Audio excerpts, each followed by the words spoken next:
दोस्तों ओम नमः शिवाय। दोस्तों स्वागत है आप सभी लोगों का एक बार फिर से इस यूट्यूब चैनल शिव एस्ट्रोलॉजी में। आज की बहुत ही खास और बहुत ही महत्वपूर्ण वीडियो में दोस्तों पूरे 500 सालों के बाद बन रहा है दिव्य दुर्लभ महाशुभ संयोग 10 जनवरी को पौष पुत्रदा एकादशी। इस दिन चुपचाप गाय को खिला दें। यह एक छोटी सी चीज, करोड़पति भी होंगे करोड़पति, मिलेंगी सभी संकट और कष्टों से मुक्ति। मृत्यु दंड पितृ दोष तुरंत होगा खत्म। पूरे साल आपके घर में भरे रहेंगे अन्न धन के भंडार। भगवान विष्णु जी माता लक्ष्मी की कृपा से आपकी 7 पुश्ते तक करेंगी रुपयों पैसों पर राज। जी हाँ दोस्तों, बैंक बैलेंस 7 पीढ़ियों तक बढ़ता चला जाएगा। सभी दुख दर्द संकट कष्ट हैं वह सभी दूर होंगे और सभी सुख आपके पास आ जाएंगे। सभी सुख आपके कदम चूमेंगे यदि आप यह छोटी सी चीज गाय को खिला देते हैं पौष पुत्रदा एकादशी के दिन, यानी कि 10 जनवरी के दिन। आपके जीवन से शीघ्र अतिशीघ्र तत्काल गरीबी समाप्त हो जाएगी और आपके जीवन में आपको अपार धन सुख संपत्ति की प्राप्ति होगी। और इस उपाय को करने से, जो कि इस वीडियो में हम आपको बताएंगे, इन उपायों को करने से 7 पीढ़ियों तक लाभ मिलेगा। तो अंत तक बने रहे वीडियो में।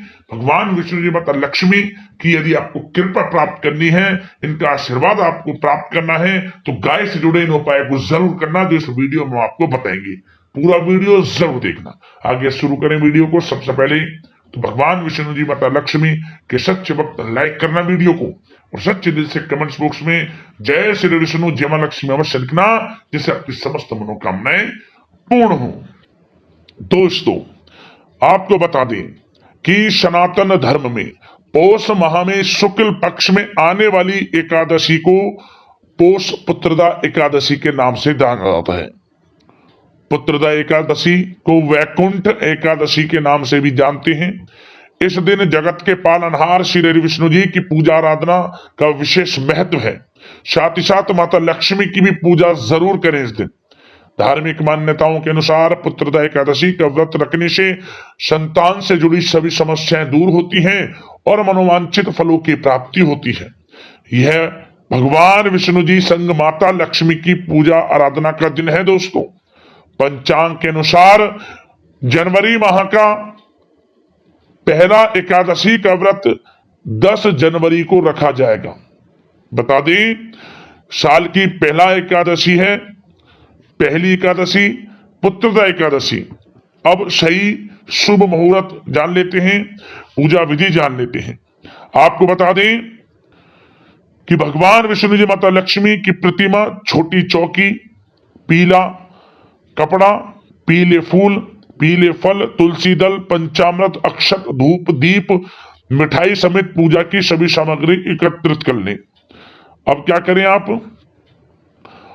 दोस्तों पौष माह के शुक्ल पक्ष की एकादशी के दिन जल्दी सुबह उठना है आपको, यानी कि 10 जनवरी को सुबह जल्दी उठें, स्नान आदि से निर्वस्त्र होकर स्वच्छ वस्त्र धारण करें।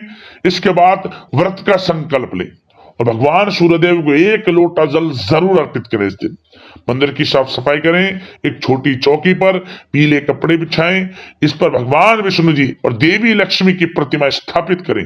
भगवान विष्णु जी को गंगा जल से स्नान कराएं और उन्हें नए वस्त्र अर्पित करें। अब भगवान विष्णु जी को फल फूल तुलसी दल समेत सभी पूजा सामग्री अर्पित करें। प्रतिमा के समक्ष दीपक जलाएं और भगवान विष्णु जी की विधि विधान से पूजा करें। भगवान विष्णु जी के मंत्रों का जाप करें और एकादशी व्रत का पाठ करें, कथा सुने और पढ़ें। दिन भर उपवास रखें और अगले दिन सुबह सूर्योदय से पूर्व उठें। आपको सुबह अगले दिन आपको सूर्योदय से पूर्व उठना है। स्नान आदि के बाद स्वच्छ वस्त्र धारण करें। ब्राह्मणों जरूरतमंदों को अपनी शक्ति सामर्थ्य अनुसार अन्न धन वस्त्र का दान करें। इसके बाद द्वादशी तिथि पर व्रत का पारण करें, आपको लाभ मिलेगा, समस्त इच्छाएं आपकी पूर्ण होंगी। अब दोस्तों बात करें कि गाय से जुड़े कौन कौन से उपाय आपको पुत्रदा एकादशी के दिन यानी कि 10 जनवरी के दिन जरूर करने हैं, जिससे भगवान विष्णु जी माता लक्ष्मी प्रसन्न हो, 7 पीढ़ियों तक लाभ मिले और तत्काल गरीबी समाप्त हो जाए, सभी दुख दर्द संकट कष्ट आपके कदम चूमे। तो चलिए शुरू करते हैं गाय से जुड़े कौन कौन से वे महत्वपूर्ण उपाय हैं। दोस्तों सनातन परंपरा में गाय, गंगा और गायत्री का बहुत ज्यादा धार्मिक महत्व है। मान्यता है कि गौ माता के शरीर पर 33 कोटि देवी देवताओं का वास होता है। गौ माता की सेवा एवं पूजा करने वाले जातक पर इन सभी देवी देवताओं की कृपा बरसती है। गौ सेवा से न सिर्फ इस जन्म के बल्कि पूर्व जन्म के भी दोष दूर हो जाते हैं। प्रत्येक सुबह जब आपके घर में भोजन बनना प्रारंभ हो तो सबसे पहले बनाई गई रोटी को आप गौ माता के नाम से निकाल दें और भोजन करने से पूर्व गौ माता को इस रोटी को खिलाएं। यदि संभव हो तो काली गाय को खिलाएं। यदि काली गाय ना मिले तो सफेद गाय को भी आप खिला सकते हैं। प्रत्येक पूजा और मांगलिक कार्य में गौ माता या उनसे जुड़ी चीजें जैसे गाय का गोबर, गोमूत्र, गाय का दूध अथवा गाय के दूध से बना घी अवश्य शामिल करें।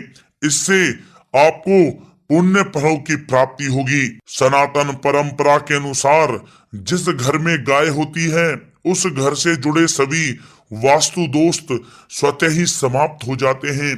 किसी भी पूजा में गाय से प्राप्त पंचांगव्य युक्त पदार्थ का उपयोग अवश्य शामिल करें, क्योंकि पंचांगव्य के बिना कोई भी पूजा पाठ और हवन सफल नहीं होता। या दोस्तों, गो कृपा पाने के लिए प्रतिदिन, सप्ताह अथवा महीने में परिवार समेत एक बार गौशाला जाने का नियम जरूर बनाएं और वहां गायों को हरा चारा जरूर खिलाएं। इससे आपको शुभ फलों की प्राप्ति होगी और साथ ही साथ गौ सेवा और गो पूजा से 9 ग्रह शांत हो जाते हैं और इनसे जुड़े दोषों का निदान हो जाता है। गर्मियों में गौ माता को पानी पिलाएं और सर्दी में गौ माता को गुड़ अवश्य खिलाएं। ध्यान रखें कि गर्मियों में गाय को गुड़ ना खिलाएं।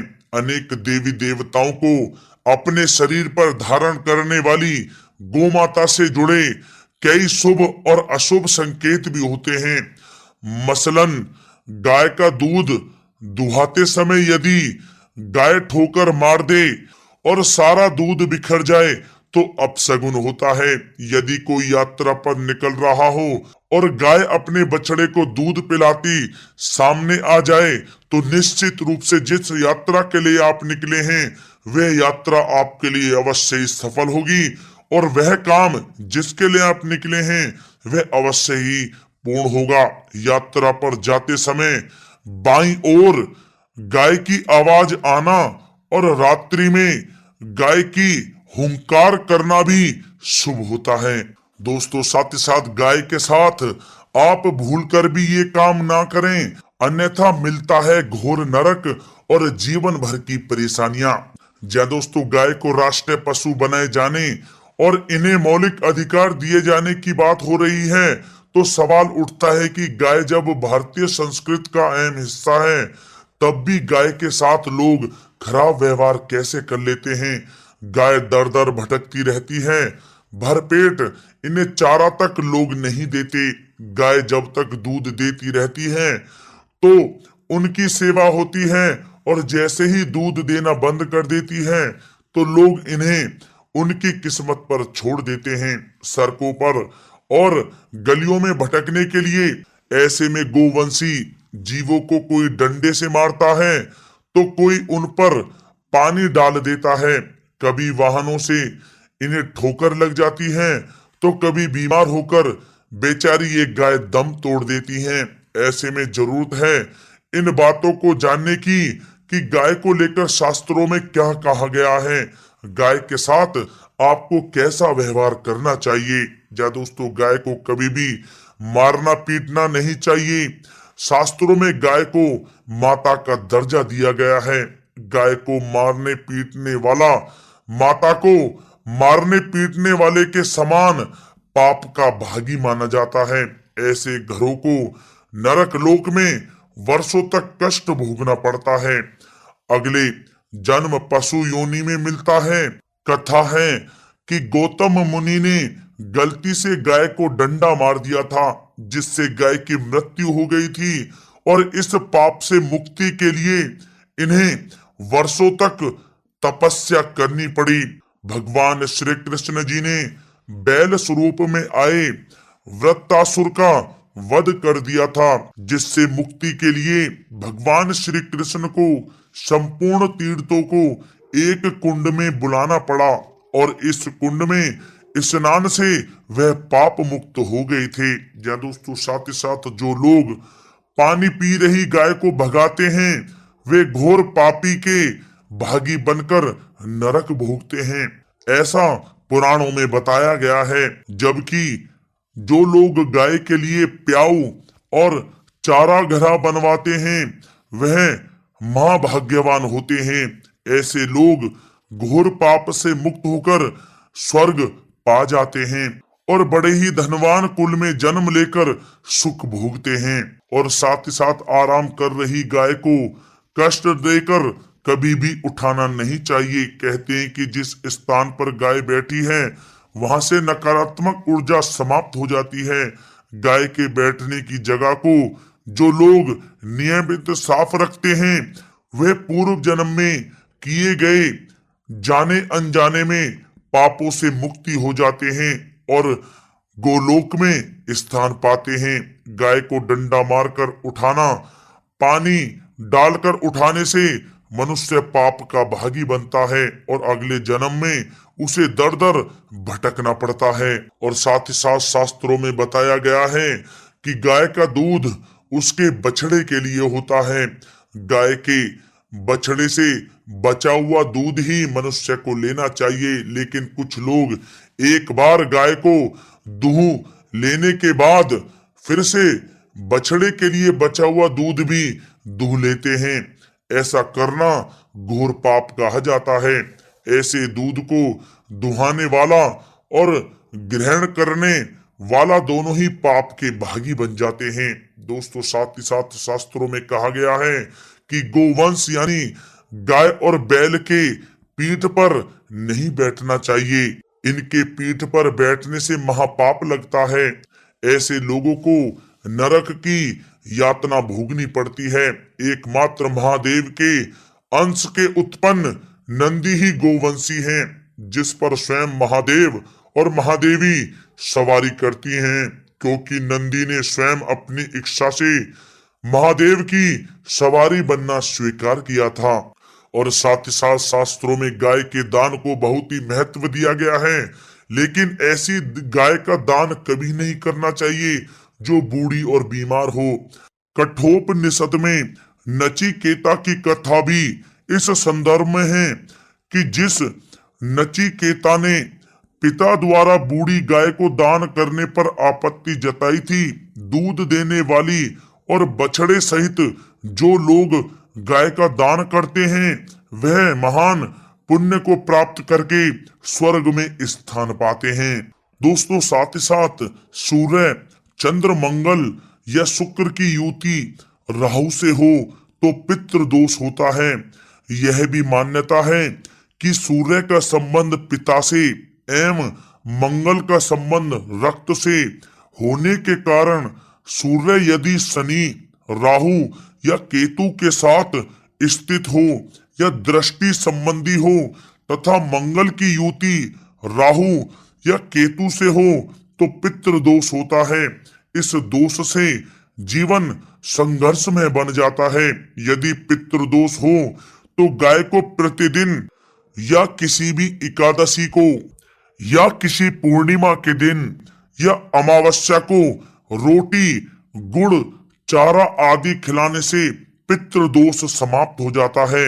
साथ ही साथ देसी गाय की पीठ पर जो ककुद कुबड़ होता है, वह बृहस्पति गुरु हैं। अतः जन्म पत्री में यदि बृहस्पति अपनी नीच राशि मकर में हो या अशुभ स्थिति में हो तो देसी गाय के इस बृहस्पति भाग एवं शिवलिंग रूपी कुबड़ के दर्शन करने चाहिए। गुड़ तथा चने की दाल रखकर गाय को रोटी भी दें। इससे आपको शुभ फलों की प्राप्ति होगी। और साथ ही साथ यदि आप रास्ते में जा रहे हों और सामने से गौ माता आती हुई दिखाई दें तो गौ माता को आप अपनी दाहिनी ओर से जाने देना चाहिए। आपकी यात्रा अवश्य ही सफल होगी। और साथ ही साथ यह संकेत भी जान लें, यदि आप यात्रा पर जा रहे हैं और सामने आपके गाय पड़ जाए अथवा अपने बछड़े को दूध पिलाती हुई सामने गाय दिखाई दे जाए तो समझ जाना कि वह यात्रा आपके लिए अवश्य ही सफल होंगी। और साथ ही साथ जिस घर में गाय होती है उसमें वास्तु दोष स्वतः ही समाप्त हो जाता है। और साथ ही साथ आपको बता दें कि गाय को आप जो भी रोटी बनाएं प्रतिदिन ताजी रोटी ही बनाएं। गाय को अगर आपने रोटी बनाई है तो कोशिश करें कि उस रोटी को आप तुरंत ही गाय को दे दें। अगर आप उस रोटी को रख देंगे और उस रोटी को अगले दिन देंगे तो वह रोटी बासी मानी जाएगी। गाय को कभी भी बासी रोटी ना दें, इससे घर में नकारात्मक ऊर्जा वास करती है और जो भी कार्य आपके बनने वाले होंगे वह कार्य भी आपके बिल्कुल भी नहीं बनेंगे। इससे आपके घर में हमेशा दरिद्रता का वास रहेगा और आप जिस भी कार्य को करेंगे उस कार्य में आपको हमेशा असफलता ही हाथ लगेगी। इसलिए कोशिश करें गाय को रोजाना ताजी रोटी बनाकर खिलाएं और रोटी को बिल्कुल ना रखें, बासी रोटी गाय को ना दें। और साथ ही साथ सड़ी गली चीजें गाय को नहीं खिलानी चाहिए कि घर में कोई फल है कोई सब्जी है सड़ जाए तो लोग क्या करते हैं गाय को खिला देते हैं। नहीं, ऐसा नहीं करना चाहिए। ऐसा करने से यदि आप गाय को खिलाते हैं तो और आप पाप के भागी बन जाते हैं। आप बिल्कुल भी सड़ी गली चीजें गाय को ना खिलाएं। और साथ ही साथ आप आटे की 11 लोइयां बनाकर उनके ऊपर हल्दी लगाएं। इसके बाद आप उन 11 लोइयों को एक एक करके गाय को खिलाएं।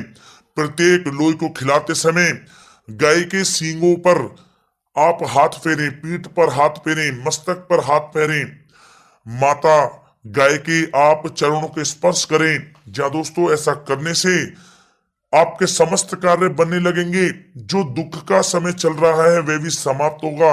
आपके जीवन में खुशियां खुशियां होंगी। और एक बार आप 7 बार गाय की परिक्रमा भी कर लें तो आपके समस्त कार्य पूर्ण होंगे। और साथ ही साथ आप गाय को जब भी रोटी दें, रोटी पर या तो आप थोड़ी हल्दी लगा लें या थोड़ा गुड़ रख लें। अगर गुड़ ना हो तो आप थोड़ा मिश्री रख सकते हैं, थोड़ा घी रख सकते हैं।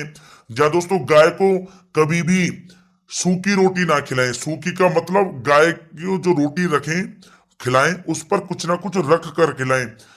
हल्दी रख लें, गुड़ रख लें, मिश्री घी या जो भी रख लें, मतलब खाली रोटी नहीं खिलानी है। ध्यान इस बात का रखें, जब ही आपको शुभ फलों की प्राप्ति होगी। जी हाँ दोस्तों, ये थे गाय से जुड़े कुछ महत्वपूर्ण उपाय, कुछ बातें जिन्हें आपको ध्यान में जरूर रखना चाहिए। जी दोस्तों, वीडियो अच्छी लगी हो तो वीडियो को लाइक करें, ज्यादा से ज्यादा अपने दोस्तों में शेयर करें, चैनल पर नए तो सब्सक्राइब करें। जय गौ माता।